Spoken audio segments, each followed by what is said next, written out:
from software Sekiro, Shadows twice ignited the conversation about difficulty in video games. As the conversation went on, the relationship between accessibility and the developer's creative vision. It's a conversation that's had accessibility advocates and developers alike chiming in about the accessibility options games can and often offer players to make them playable and enjoyable by a wider audience. Cory Barlog, the actor of Sony Santa Monica's recent 2018 release God of War, weighed in on the issue on Twitter, offering a succinct, "Accessibility has never and will never be a compromise to my vision." In God of War's case, the game offers 5 difficulty settings, named 5 the different ways players choose to experience the game. Give me a story. Give me a balanced experience. Give me a challenge. Give me God of War, rather than as, easy, normal, hard. To me, accessibility does not exist in contradistinction to anyone's creative vision, but rather it is an essential aspect of any experience you wish to be enjoyed by the greatest number of humans as possible. Sorry to all the llamas. This is just not for them. It's a sentiment that came as a reply to accessibility advocate and able gamers Cool Steve Spawn's own thoughts on the topic and how the conversation is often unfairly boiled down to players wanting an easy mode, when, in Spawn's words, accessibility means options, not easy gameplay. Celeste designer Matt Dawson has also spoken on the issue in a couple of the many various developer tweets gathered by Eurogamer's roundup on the conversation, breaking down the accessibility elements in the platformer's adjustable assist mode and how those same concepts could fit into Sekiro. I also think that the most important assist options are the in-between ones, like slowing the game down 20%, or getting a single extra dash in Celeste. Things that let the player fine-tune aspects of the difficulties, rather than make it trivial. Those kinds of customizable difficulties have been showing up in more and more games, from AAA to indie. Eidos Montreal's Shadow of the Tomb Raider introduced the ability to customize different aspects of the game's difficulty, letting players manually choose easy, normal, and hard settings for combat, exploration, and puzzle difficulties. Insomniac's Spider-Man offers players an accessibility menu that houses things like subtitle options like background and size, as well the option to change button taps, to host some interactions, and the toggleable options to skip puzzles and have quick time events autocomplete. Frictional Games created a safe mode, a summon after the game's release that pacifies the monsters that normally torment players throughout the game. Even just last week, Falcon Age developer Outer Loop Games took convention for feedback to heart and announced a combat optional way to play through the game. This is the thesis statement of people being toxic in my mentions. Why must a video game present options be accessible to everybody? It's a lack of empathy. When someone blatantly states they do not get why a video game must be accessible to everybody, there's no room to teach.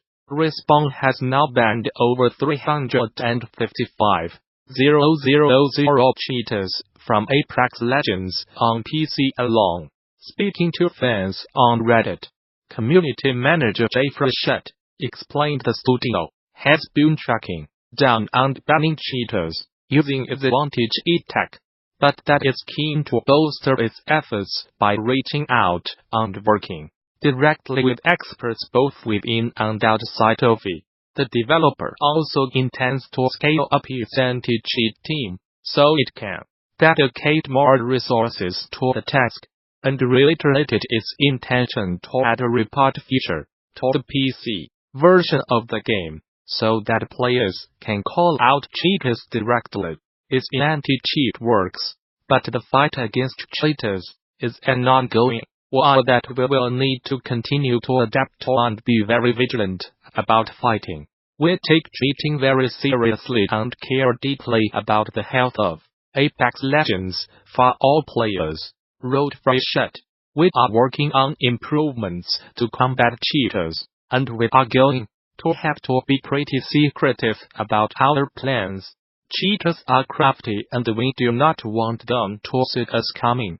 Respawn had banned 16,000 players as of February 18th, but has evidently made significant progress in the weeks since, although those 355,000 bans are still a drop in the ocean. When you consider Apex currently has 50 million players worldwide. For better or worse, Nintendo is intent on boldly going where no hardware maker has gone before.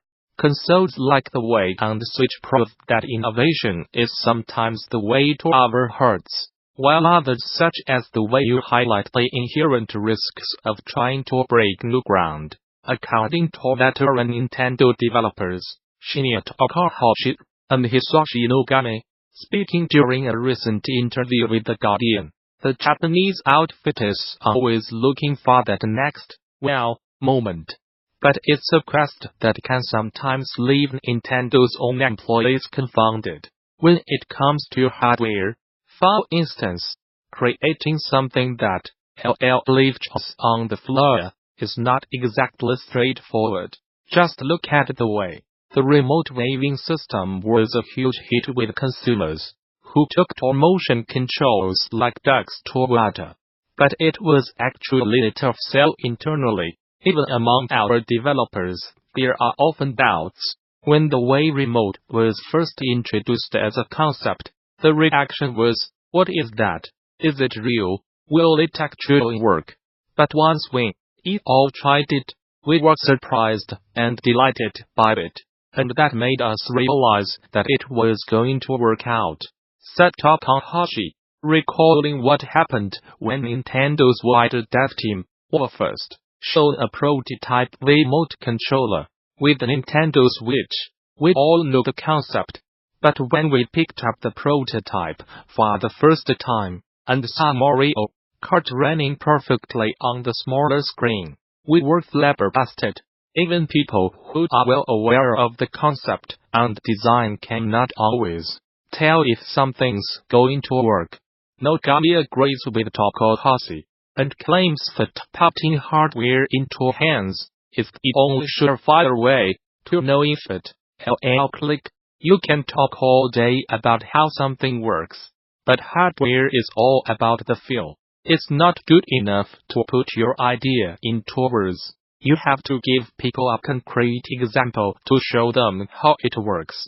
Chimes Nogami, it's on us to create things that allow players to experience that moment. To hear more from the pair, be sure to check out the full interview over on The Guardian. Chief Exec Andrew Wilson claims Battlefield will let meet internal sales expectations due to poor marketing and unfortunate timing as a result of development delays. The Wii shooter sold 7.3 million units during Q3, around 1 million less than he had initially anticipated.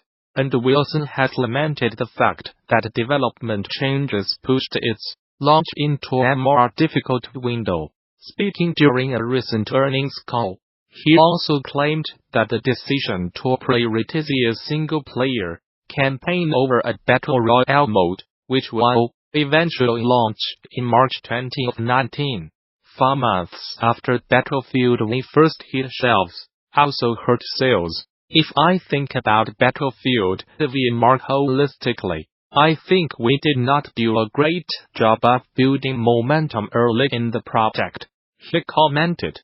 And I think about this not just in the context of development, but I think about this in the context of our broader execution. Against the entire campaign, our launch did not resonate as strongly as we would. We liked it to with players, and we were never truly able to catch up.